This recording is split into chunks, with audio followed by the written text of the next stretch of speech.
La nave diplomática usa Harmony para moverse a través de la vasta oscuridad del espacio como una aguja plateada enhebrando tela negra. La embajadora Lisa Carter se encontraba en la plataforma de observación, observando cómo las estrellas se difuminaban mientras la nave viajaba hacia el sistema Vega. Había hecho este viaje muchas veces, pero nunca para un conflicto tan peligroso como este. Lisa tenía 43 años y mechas grises en su cabello castaño que se negaba a teñir. Sus colegas solían decir que parecía cansada. Pero Lisa sabía que la verdad era más simple. Cargaba con el peso de cada negociación fallida, cada vida perdida porque la diplomacia se había roto. Hoy esperaba evitar millones de muertes más. El capitán Jake Morrison se unió a ella en la ventana de observación. Era un hombre alto, de manos firmes y mirada serena, el tipo de persona capaz de comandar una nave en cualquier crisis. Jake llevaba 15 años volando misiones diplomáticas para la Tierra y comprendía la delicada naturaleza de su trabajo. Deberíamos llegar al punto de encuentro en 6 horas, dijo Jake en voz baja. Ambas delegaciones ya están esperando en la estación de descanso de Haven. Lisa asintió, pero siguió mirando las estrellas. El Imperio Citiano y la República Corvan llevaban 3 años matándose por los derechos mineros de un mineral raro llamado Neutroneum 7. Esta sustancia era esencial para viajar más rápido que la luz, lo que la hacía más valiosa que el oro o los diamantes que jamás habían existido en la Tierra. Ambas especies reclamaban el mismo campo de asteroides, y ninguna se rendía. «Háblame de la estación otra vez», dijo Lisa. Jake mostró una pantalla holográfica que mostraba el descanso de Haven. La estación era enorme, construida específicamente para reuniones diplomáticas entre especies hostiles. No tenía armas ni pertenecía a ningún gobierno. El Consejo Galáctico la había construido como terreno neutral donde los enemigos podían reunirse con seguridad. La estación tiene muelles de atraque separados para cada delegación, explicó Jake. Los Zitianos atracarás a babor. Los Corvans a estribor. Las salas de reuniones están en el centro, a la misma distancia de ambos lados. Lisa estudió el plano cuidadosamente. Había aprendido hacía mucho tiempo que la disposición física de las negociaciones podía ser tan importante como las palabras pronunciadas. Si una de las partes sentía que había viajado más lejos o esperado más tiempo, eso podía arruinar las conversaciones antes de comenzar. ¿Y la seguridad?, preguntó. Protocolo diplomático estándar, respondió Jake. Ambas partes pueden traer guardias personales, pero no armas pesadas. La fuerza de seguridad de la estación es neutral y está bien entrenada. Lisa se apartó de la ventana y se dirigió a sus aposentos. Las próximas horas serían cruciales para preparar su estrategia de negociación. Había pasado semanas estudiando ambas especies, aprendiendo sus culturas, sus historias, sus miedos y deseos más profundos. Los Citianos eran una orgullosa raza guerrera con rígidas jerarquías sociales. Creían en la fuerza mediante la conquista y consideraban el compromiso como una debilidad. Su imperio había crecido gracias al poderío militar, absorbiendo civilizaciones más pequeñas que no podían resistir sus avances.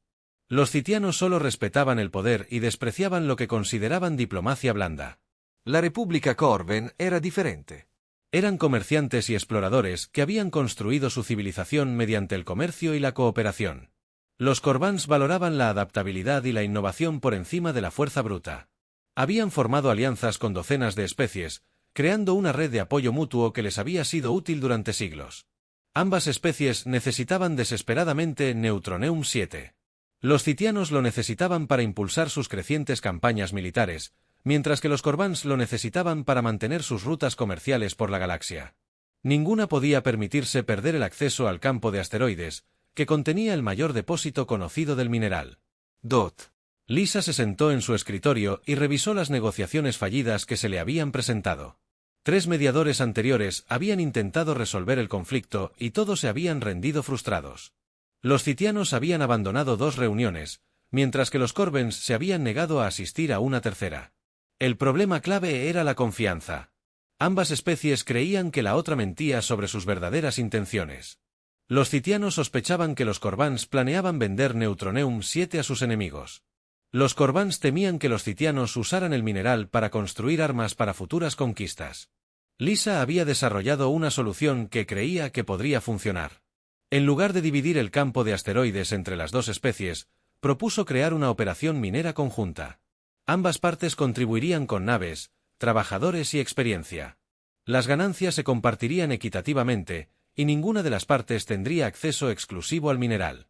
El plan incluía estrictos mecanismos de supervisión para garantizar la equidad. Representantes de ambas especies supervisarían todas las actividades mineras. El Consejo Galáctico proporcionaría inspectores neutrales para verificar las cifras de producción y evitar fraudes. Y lo más importante, el acuerdo incluiría severas sanciones para cualquier especie que incumpliera los términos. Lisa sabía que la propuesta sería difícil de vender a ambos bandos.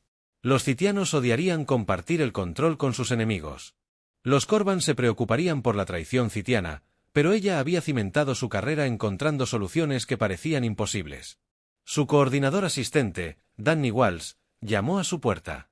Danny era joven y entusiasta, recién salido de la Academia Diplomática de la Tierra. Se había ofrecido voluntario para esta misión a pesar de saber lo peligrosa que podía ser. Embajador, estamos recibiendo señales de ambas delegaciones, informó Danny. Están confirmando su llegada a Resto del Refugio. ¿Algún indicio temprano sobre su estado de ánimo?, preguntó Lisa. Danny consultó su tableta. La delegación citiana está liderada por el general Vex Corort. Es conocido por sus tácticas agresivas y su odio al compromiso. El equipo Corvan está encabezado por el ministro de Comercio Lance, quien es más moderado, pero está bajo presión de la línea dura en su país. Lisa frunció el ceño. El general Korat no era el negociador con el que esperaba encontrarse. Era un comandante militar con reputación de cruel, no un diplomático interesado en soluciones pacíficas. Su presencia sugería que los citianos no se tomaban en serio la idea de poner fin al conflicto. ¿Y qué hay de la seguridad?, preguntó. Ambos bandos han traído escoltas militares completas, respondió Danny. La estación no reporta ningún incidente hasta el momento, pero la tensión es alta. Lisa se levantó y se dirigió a su armario. Eligió un sencillo vestido azul que transmitía autoridad sin parecer amenazante. Cada detalle importaba en las negociaciones diplomáticas, desde el color de su ropa hasta la forma en que entraba en la habitación. Informe al capitán Morrison que quiero atracar exactamente a la hora prevista, ordenó. Ni temprano ni tarde. Necesitamos ser puntuales, pero no apresuradas, asintió Danny y se fue a entregar el mensaje. Lisa volvió a sus preparativos, repasando frases clave en ambos idiomas alienígenas. Había pasado meses aprendiendo lo suficiente de Letton y Corben para mantener conversaciones básicas sin traductores. La última hora del viaje pasó rápidamente. Lisa sintió la familiar mezcla de emoción y temor que precede a toda negociación importante. Había tenido éxito en situaciones imposibles antes, pero este conflicto se sentía diferente. Había mucho más en juego, el odio más profundo y el potencial de fracaso más catastrófico. La voz de la capitana Dot Morrison llegó por el intercomunicador. Embajadora, nos acercamos a Resto del Refugio. Ambas delegaciones ya están a bordo de la estación. Lisa respiró hondo y se preparó para afrontar la negociación más desafiante de su carrera. Millones de vidas pendían de un hilo, y el fracaso significaría la continuación de una guerra que ya había consumido mundos enteros. Recogió sus documentos y se dirigió a la bahía de Atraque. Lista para comenzar la delicada tarea de construir la paz entre enemigos. La sala de reuniones a bordo de la estación de descanso de Haven bullía de energía nerviosa mientras ambas delegaciones se enfrentaban en una mesa de metal pulido. La embajadora Lisa Carter presidía la mesa, su serena presencia creaba un pequeño remanso de paz. En la atmósfera hostil, el general Vex Corort representaba al Imperio Citiano, su rostro marcado por cicatrices mostraba décadas de batalla. El ministro de Comercio, Lonseavik, habló en nombre de la República Fabben. Sus rasgos juveniles estaban marcados por la preocupación y el agotamiento. Lisa había dedicado el primer día simplemente a conseguir que ambas partes se hablaran con cortesía. Los citianos llegaron con una rabia apenas contenida. Todavía enfadados por las recientes incursiones Corben en sus líneas de suministro.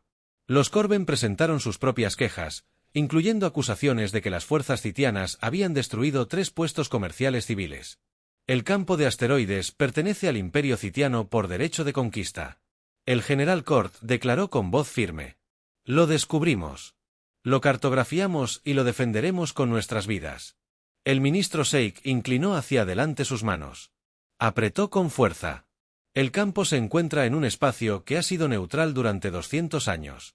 Su imperio no tiene derecho legal a un territorio que pertenece a todas las especies. Lisa levantó la mano para evitar que la discusión se intensificara. Había escuchado estas mismas posturas docenas de veces, pero sabía que era necesario dejar que ambos bandos expresaran su enojo antes de que pudiera comenzar un progreso real. Ambas civilizaciones tienen necesidades legítimas, dijo con cautela. El Imperio Zulitiano requiere Neutroneum 7 para sus territorios en expansión. La República Corben lo necesita para mantener sus redes comerciales. En lugar de pelear por la propiedad del campo, quizás deberíamos centrarnos en cómo ambas partes pueden beneficiarse de él. El general Core entrecerró los ojos. Los humanos siempre hablan de compartir y cooperar. Su especie es débil porque se niegan a tomar lo que necesitan por la fuerza. Lisa había escuchado insultos similares antes y los dejó pasar sin reaccionar. Comprendió que el general estaba poniendo a prueba su determinación, intentando enfurecerla lo suficiente como para que abandonara su posición neutral. «General, estoy aquí porque ambos gobiernos pidieron la ayuda de la Tierra», respondió con calma. «Si prefieres continuar la guerra, puedo regresar a mi nave inmediatamente». La amenaza de perder la nueva. Las negociaciones funcionaron. El general Cort se recostó en su silla, aunque su expresión seguía siendo hostil. El ministro Sheikh parecía aliviado de que las conversaciones continuaran. Durante los siguientes 3 días, Lisa fue obteniendo concesiones de ambas partes. Descubrió que los citianos no estaban tan unidos como parecían.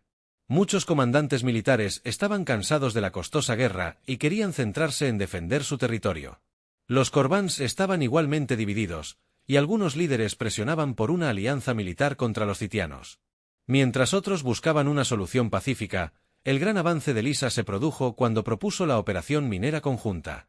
En lugar de dividir el campo de asteroides, ambas especies trabajarían juntas para extraer el Neutroneum 7.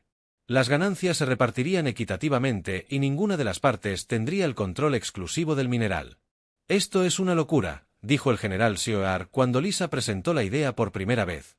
«El Imperio Citiano no comparte recursos con enemigos».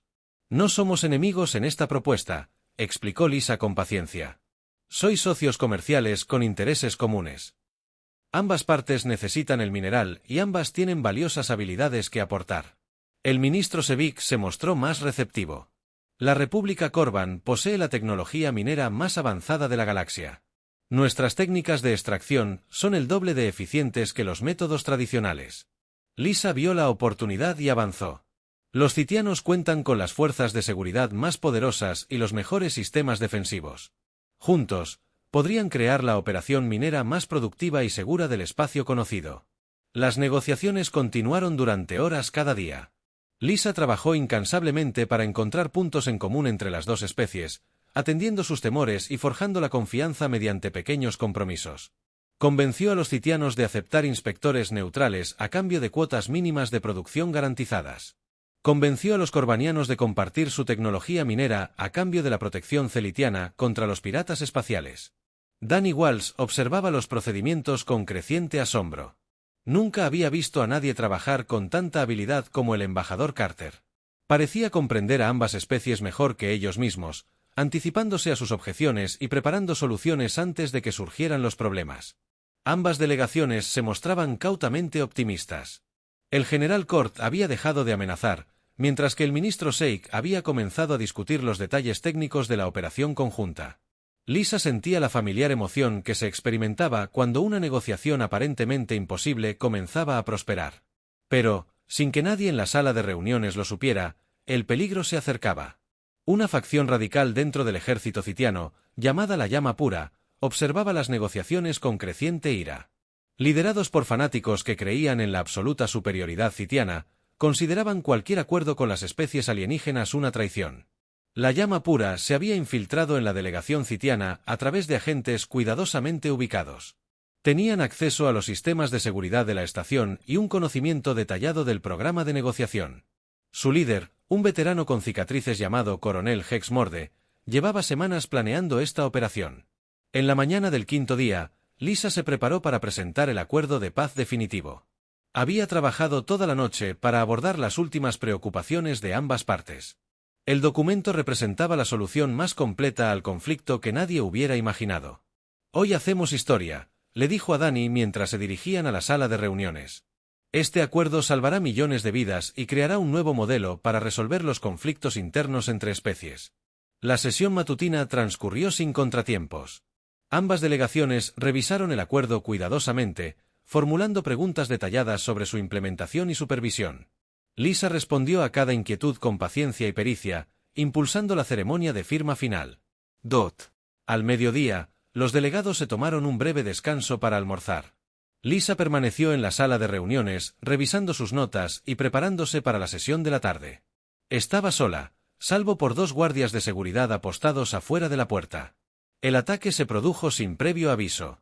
Agentes de Pureflam habían desactivado los sistemas de seguridad de la estación y eliminado a los guardias con armas silenciosas.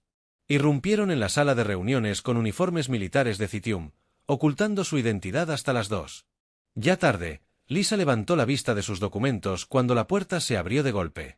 Tuvo tiempo de ver las armas que la apuntaban, tiempo de darse cuenta de que el trabajo de su vida estaba a punto de terminar en violencia. Pensó en su familia en la Tierra, en los millones de personas que morirían si esta guerra continuaba. Los asesinos dispararon sus armas simultáneamente.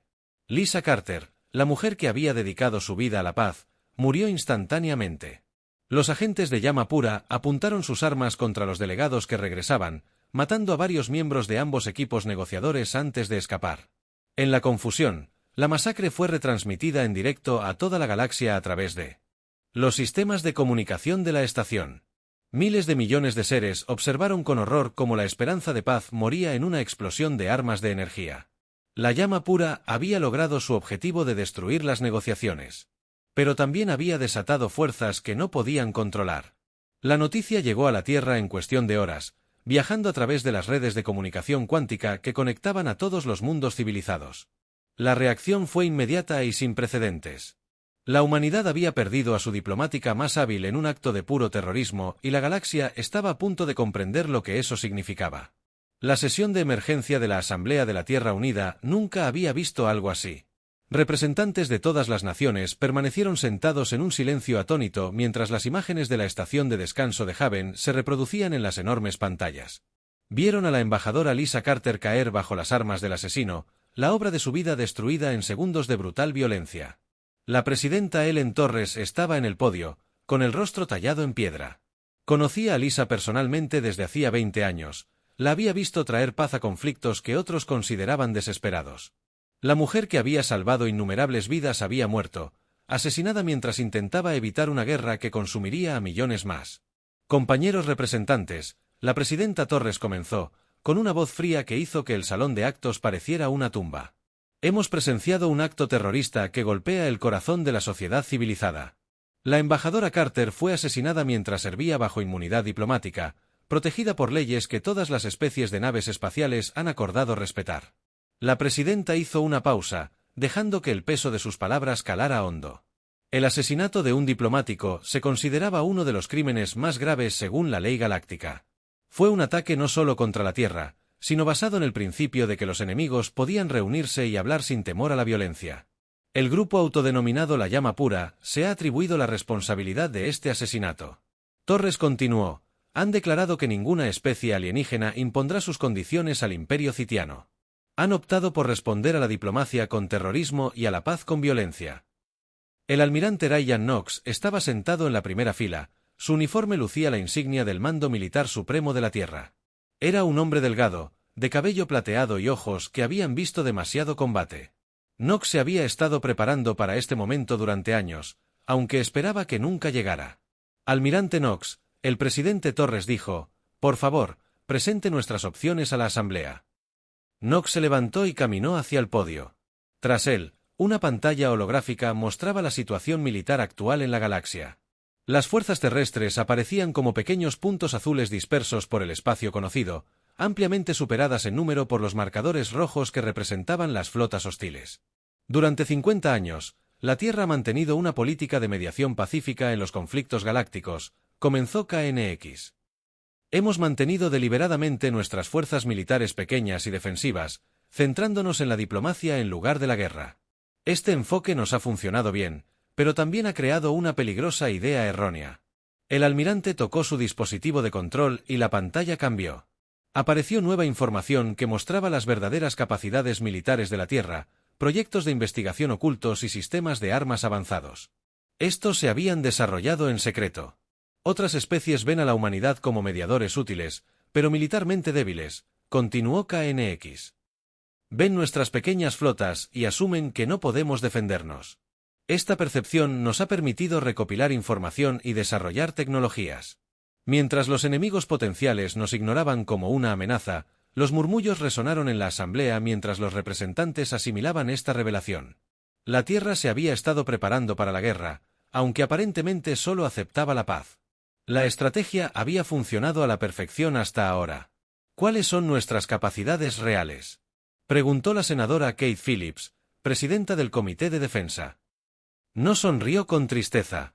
Hemos estado desarrollando armas de disrupción cuántica que pueden destrozar naves enemigas a nivel molecular. Nuestros sistemas de manipulación gravitacional pueden crear agujeros negros artificiales o colapsar los escudos defensivos enemigos. Y lo más importante, hemos perfeccionado el blindaje temporal que hace que nuestras naves sean casi imposibles de destruir. La asamblea estalló en una conversación impactante. La tecnología militar de la Tierra aparentemente estaba décadas por delante de cualquier otra en la galaxia. Las misiones diplomáticas pacíficas habían sido la tapadera perfecta para la investigación armamentística más avanzada del espacio conocido. ¿Cuánto tiempo llevamos desarrollando estos sistemas?, preguntó el presidente Torres. Desde el primer contacto con especies alienígenas hostiles hace 30 años, respondió Knox. Aprendimos rápidamente que la galaxia contiene civilizaciones que solo respetan la fuerza. Elegimos parecer débiles mientras nos hacíamos lo suficientemente fuertes como para defendernos a nosotros mismos y a nuestros aliados. La DRA. Susan Blake, la principal científica militar de la Tierra, se unió a Knox en el podio. Era una mujer pequeña con ojos brillantes y manos que parecían bailar cuando hablaba de su trabajo. Blake había liderado los programas secretos de investigación que le habían dado a la Tierra su ventajas. Nuestros cañones de disrupción cuántica pueden penetrar cualquier sistema de blindaje conocido, explicó Blake. Las armas gravitacionales pueden destruir flotas enteras sin disparar un solo tiro tradicional. Los escudos temporales hacen que nuestras naves existan ligeramente desfasadas con respecto al espacio-tiempo normal, lo que provoca que las armas enemigas las atraviesen sin causar daño. Las implicaciones eran asombrosas. La Tierra poseía tecnología militar que podría revolucionar la guerra en toda la galaxia. La pregunta era si la humanidad usaría estas armas para conquistar o defenderse. La facción de la llama pura ha tomado su decisión, dijo el presidente Torres, volviendo al podio.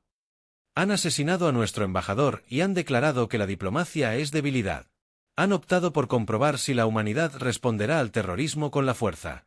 La voz del presidente se endurecía con cada palabra. Por lo tanto, declaro un estado de guerra total entre la Tierra y la facción de la llama pura. No aceptaremos nada. Menos que la rendición completa de los responsables del asesinato del embajador Carter. La asamblea votó unánimemente a favor de la declaración. La Tierra entraría en guerra por primera vez en 50 años, y la galaxia aprendería de lo que la humanidad era realmente capaz cuando se la empujaba más allá de los límites de paciencia. El almirante Knox comenzó de inmediato a movilizar los recursos militares ocultos de la Tierra. Naves camufladas como naves de investigación revelaron su verdadera naturaleza, naves de guerra avanzadas. Estaciones espaciales que parecían puestos científicos desplegaron sistemas de armas que desafiaban la física conocida. El primer objetivo sería la fortaleza fronteriza citiana de Ket Prime. Considerada inexpugnable por expertos militares de toda la galaxia, la fortaleza custodiaba las principales rutas marítimas hacia el espacio citiano y nunca había sido atacada con éxito en 300 años de guerra. ¿Cuánto falta para que podamos llegar a Kate Prime?, preguntó el presidente Torres. 18 horas. Knox respondió, nuestras naves más rápidas ya están tomando posición. Los citianos no esperarán un ataque tan rápido después del asesinato. Danny Walsh, quien apenas había escapado de la masacre en Resto del Refugio, se presentó ante la asamblea para dar su testimonio. Estaba pálido y conmocionado, pero su voz era firme al describir los momentos finales de las negociaciones de paz. El embajador Carter murió intentando salvar millones de vidas, dijo Danny. Había logrado crear un acuerdo de paz que ambas partes estaban listas para firmar. La facción de la llama pura la asesinó no para evitar la derrota, sino para evitar la victoria. La mataron porque estaba triunfando. Las palabras del joven diplomático cristalizaron la determinación de la asamblea. La Tierra no permitiría que el terrorismo triunfara sobre la diplomacia. La galaxia vería que la humanidad podía librar la guerra con la misma eficacia con la que había librado la paz. El presidente Torres hizo un último anuncio que resonaría en las estrellas. Que se sepa en toda la galaxia que la Tierra protegerá al personal diplomático de todas las especies. Cualquier grupo que asesine. Los negociadores se enfrentarán a toda la fuerza del poder militar humano. La declaración se transmitió a todos los mundos civilizados en cuestión de horas. Por primera vez en la historia galáctica, la humanidad había revelado su verdadera fuerza y declarado su intención de usarla. La facción de la llama pura había despertado a un gigante dormido, y las consecuencias transformarían el equilibrio de poder en las estrellas. La flota humana emergió del hiperespacio en el límite del sistema que prime como fantasmas materializados de la oscuridad. El almirante Ryan Knox se encontraba en el puente de la nave insignia con ganas de venganza, observando la enorme fortaleza de Zitium aparecer en la pantalla principal. La estructura era enorme, construida en un asteroide y repleta de armas defensivas que la habían mantenido a salvo durante 3 siglos. Todas las naves se reportan listas para el combate, anunció la comandante Lisa Hayes desde la estación táctica. Era la oficial de mayor confianza de Knox, una mujer que había ayudado a diseñar muchas de las armas que estaban a punto de usar con furia por primera vez. Knox estudió la fortaleza a través de la pantalla ampliada. Los informes de inteligencia mostraban más de 50.000 tropas zitianas, estacionadas en el interior, junto con suficiente potencia de fuego para destruir un planeta. Los expertos militares que analizaron Prime estimaron que se necesitarían meses de asedio para capturarlo. «Comienza el ataque», ordenó Knox en voz baja. La primera arma en disparar fue algo nunca antes visto en la galaxia. Los generadores de pulsos gravitacionales del Dr. Blake crearon una ola de espacio-tiempo distorsionado que inundó la fortaleza como un tsunami invisible. El efecto fue inmediato y devastador. Los escudos defensivos de Kate Prime, diseñados para detener armas de energía y proyectiles físicos, simplemente colapsaron. El pulso gravitacional interrumpió las fuerzas fundamentales que mantenían unidos los generadores de escudos. Las sirenas de advertencia comenzaron a sonar por toda la fortaleza a medida que los sistemas fallaban en todos los niveles. «Los escudos están caídos», informó el teniente comandante Tony Green desde la estación de sensores. «La fortaleza está completamente indefensa». Knox asintió. Con gravedad. La primera fase del ataque había funcionado. Todo salió tal como estaba planeado. Ahora llegaba la verdadera demostración de la tecnología militar humana. «Disparad cañones de disrupción cuántica», ordenó. La segunda oleada de armas golpeó a Cat Prime como la ira de dioses furiosos. Los cañones de disrupción cuántica dispararon rayos de energía que existían en múltiples dimensiones simultáneamente. Al impactar el blindaje de la fortaleza, el metal simplemente dejó de existir a nivel molecular.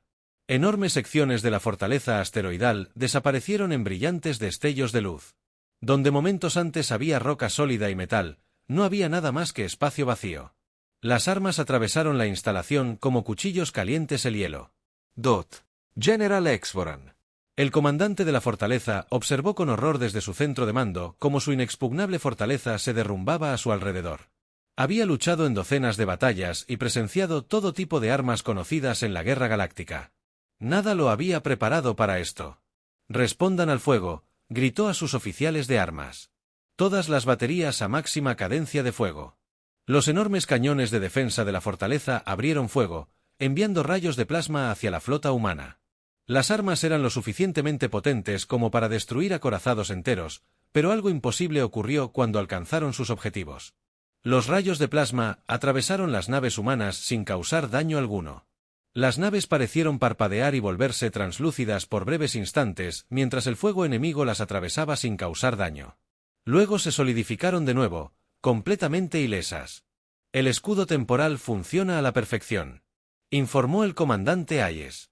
«Las armas enemigas no pueden alcanzar objetivos que existan ligeramente fuera de su flujo temporal». Knox se permitió una pequeña sonrisa. Los escudos temporales fueron el mayor avance defensivo de la humanidad. Al desfasar sus naves unos microsegundos con respecto al tiempo normal, se volvieron casi imposibles de destruir. Las armas enemigas dispararon hacia donde habían estado las naves, no hacia donde estaban. La batalla que los expertos militares habían predicho que duraría semanas terminó en menos de 6 horas. Kate Prime, la poderosa fortaleza que había custodiado el espacio zitiano durante 3 siglos, yacía en ruinas. La flota humana la había destruido sin sufrir una sola baja, pero Knox no había terminado. El verdadero mensaje que debía enviar era sobre combate terrestre, no solo sobre guerra espacial. La coronel Amy Peterson se preparó para liderar los núcleos de tormenta en el primer asalto terrestre humano de la guerra. La coronel Peterson era una veterana de las fuerzas especiales de élite de la Tierra, entrenada en técnicas de combate que otras especies jamás habían imaginado. Se encontraba en la bahía de transporte con sus tropas. Cada soldado llevaba una armadura servomotora que los hacía parecer gigantes mecánicos. «Recuerden su entrenamiento», les dijo Peterson a sus soldados. «Estamos aquí para capturar miembros de llama pura, no para masacrar civiles. Demuéstrenles que los humanos pueden ser misericordiosos incluso en la guerra». Los núcleos de tormenta aterrizaron en la fortaleza en ruinas con una precisión que asombró incluso a los observadores militares más veteranos. Su armadura servomotora les permitió moverse entre los escombros como si fuera una carrera de obstáculos en lugar de un campo de batalla. Al encontrar resistencia, respondieron con una fuerza abrumadora pero controlada. Los soldados citianos que sobrevivieron al bombardeo intentaron defenderse, pero sus armas resultaron inútiles contra las armaduras humanas. Los núcleos de tormenta avanzaron por la fortaleza metódicamente, capturando a los enemigos que se rendían y eliminando a los que seguían luchando. El descubrimiento más importante se produjo cuando el equipo del coronel Peterson llegó al centro de mando. El general Boran fue encontrado vivo, atrapado bajo los escombros, pero consciente y desafiante. Cuando los humanos lo liberaron, esperaba una ejecución inmediata. «Mátenme y acaben con esto», dijo Boran con amarga resignación. Peterson se quitó el casco, revelando su rostro al general capturado. «No matamos prisioneros», dijo simplemente. «Serán tratados según las leyes de la guerra», la miró el general confundido. En la tradición militar citiana, los enemigos capturados eran ejecutados o esclavizados. El concepto de trato humano para los prisioneros le era ajeno. «¿Por qué?», preguntó. «Porque no somos como ustedes», respondió Peterson. «Luchamos para defender la vida inocente, no para destruirla». El impacto psicológico de esta misericordia fue mayor que cualquier arma. El general Boran esperaba monstruos, pero encontró soldados que actuaron con honor incluso en la victoria. Cuando lo llevaron a bordo de la nave insignia humana, solicitó una reunión privada con el almirante Knox. «Su tecnología supera cualquier cosa que pudiéramos imaginar», admitió Boran. «Pero su moderación es aún más sorprendente. ¿Por qué no destruyen simplemente todos los mundos citianos?» Knox consideró su respuesta cuidadosamente. «Porque nuestro objetivo no es la conquista, sino la justicia. Queremos eliminar la facción de la llama pura, no destruir toda su civilización». Esta conversación fue grabada y transmitida por todo el espacio citiano. El mensaje era claro. La humanidad poseía el poder de destruir el imperio citiano por completo, pero decidió no volver a usarlo. Poblaciones inocentes. El efecto en la moral citiana fue inmediato y devastador. Las unidades militares regulares comenzaron a rendirse antes que enfrentarse a las fuerzas humanas. Varios almirantes citianos contactaron secretamente con la Tierra, ofreciendo ayuda para eliminar la facción de la llama pura a cambio de clemencia. El general Cort, líder de la llama pura, presenció la destrucción de Caprime desde su base oculta en la nebulosa Serion. Esperaba que los humanos contraatacaran, pero no con una fuerza tan abrumadora. Su facción se enfrentaba a un enemigo que poseía tecnología más allá de su comprensión. «Debemos atacar objetivos civiles humanos», dijo Sioar a sus seguidores. «Oblígalos a luchar como nosotros sin piedad ni honor». Pero cuando los asaltantes de llamas puras atacaron colonias humanas, encontraron sistemas defensivos que imposibilitaron su asalto. El mismo escudo temporal que protegía a las naves de guerra humanas también defendía a la población civil. Los ataques terroristas fracasaron por completo, y no lograron nada más que fortalecer la determinación humana.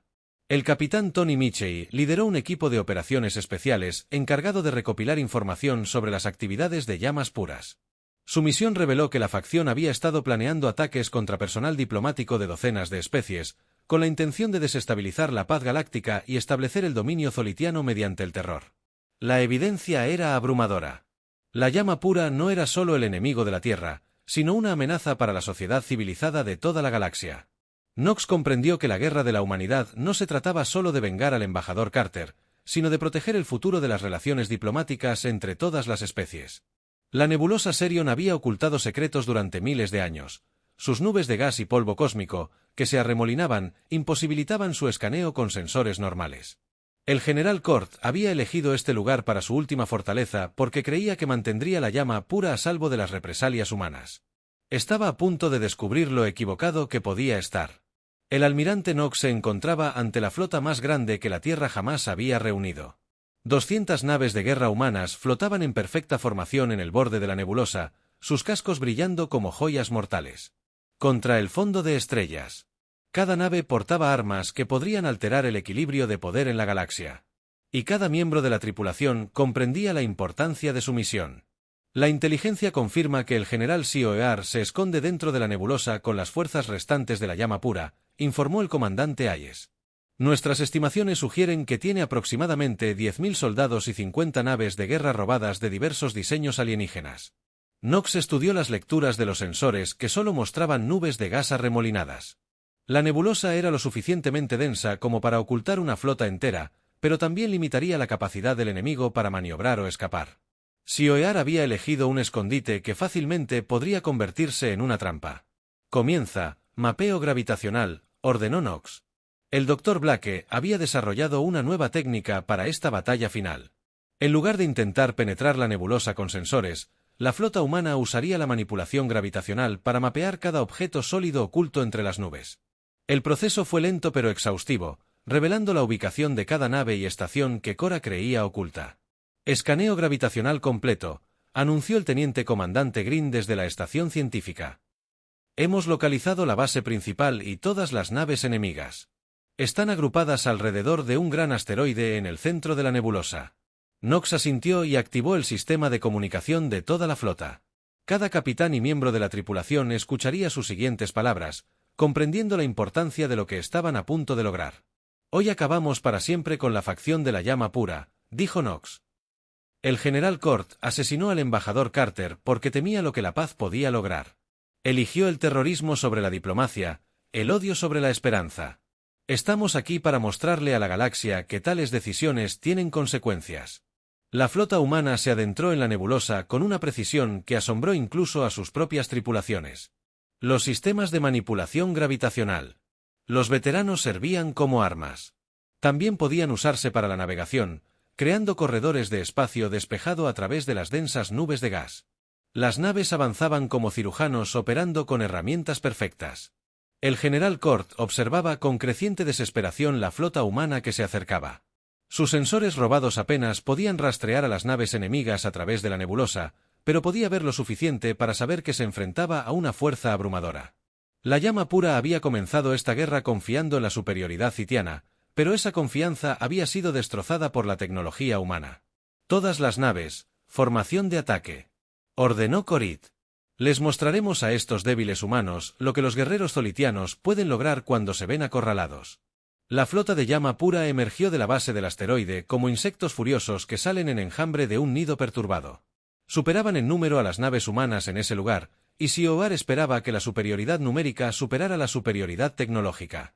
Estaba a punto de descubrir cuán feudal era esa esperanza. La batalla comenzó con una demostración que dejó a la gala. XY se quedó sin palabras. El almirante Knox ordenó a su flota que usara manipulación gravitacional coordinada sobre la propia nebulosa. Las naves humanas trabajaron juntas para crear pozos de gravedad artificiales que literalmente destrozaron las nubes de gas que la ocultaban. En cuestión de minutos, toda la nebulosa Ceria pasó de ser un escondite a un espacio vacío. El gas y el polvo que habían ocultado la base de llama pura durante meses se dispersaron a años luz de vacío. La fortaleza del general Cort quedó expuesta como una diana pintada contra las estrellas. «Imposible», susurró Cort mientras veía desaparecer su escondite perfecto. «Ninguna especie tiene el poder de mover fenómenos estelares». La teniente comandante Kate Phillips lideró el abordaje que capturaría al liderazgo de la llama pura. Su equipo utilizó la última tecnología militar humana para penetrar la base del asteroide. Su blindaje se adaptaba a cualquier entorno y sus armas atravesaban la materia sólida para alcanzar objetivos con precisión perfecta. El asalto se transmitió en vivo para mostrar a la galaxia exactamente cómo terminaría la guerra. Phillips y sus soldados recorrieron la base sistemáticamente, coordinando sus movimientos con precisión mecánica. Al encontrar resistencia, respondieron con una fuerza abrumadora pero controlada. El momento más importante llegó cuando Phillips llegó al centro de mando del general Sioear. El líder de la llama pura estaba rodeado de sus seguidores más leales, todos armados y desesperados. Esperaban una batalla final que culminaría en una muerte gloriosa. Ríndanse ahora y serán tratados según la ley galáctica. Phillips anunció: sigan luchando y serán destruidos. Sioar alzó su arma, dispuesto a morir antes que ser capturado. Pero sus seguidores, tras presenciar la destrucción de todo lo que habían construido, comenzaron a deponer las armas. La facción de la llama pura, cimentada sobre ideas de superioridad racial y dominio militar, se derrumbó ante la combinación de fuerza abrumadora y misericordia inquebrantable de la humanidad. Han ganado, dijo Sioar con amargura mientras dejaba caer su arma. Pero matarme no les devolverá a su diplomático. Phillips se quitó el casco y miró al general a los ojos. No te vamos a matar, dijo simplemente. Serás juzgado por crímenes de guerra, y la galaxia verá que se puede lograr justicia sin venganza. La captura del general Coré y sus seguidores supervivientes marcó el fin de la facción de la llama pura. Pero el almirante Knox comprendió que ganar la guerra era solo el comienzo de la construcción de una paz duradera. La demostración de poder militar de la Tierra había conmocionado a todas las civilizaciones de la galaxia, y ahora necesitaban mostrar cómo se utilizaría ese poder. La presidenta Torres se dirigió a la galaxia desde la capital de la Tierra. Sus palabras se transmitieron a todos los mundos habitados mediante redes de comunicación cuántica. Anunció la creación de los Acuerdos Terran, un nuevo tratado que brindaría una protección sin precedentes al personal diplomático de todas las especies. La embajadora Carter murió intentando construir un futuro mejor para todas las civilizaciones. Torres dijo que su sacrificio no sería en vano. A partir de hoy, la Tierra garantiza la seguridad de todo diplomático, mediador y pacificador que trabaje para prevenir la guerra entre especies. Los acuerdos terranos incluyeron el establecimiento de la Fuerza Galáctica de Mantenimiento de la Paz, con sede en la Tierra y equipada con tecnología humana.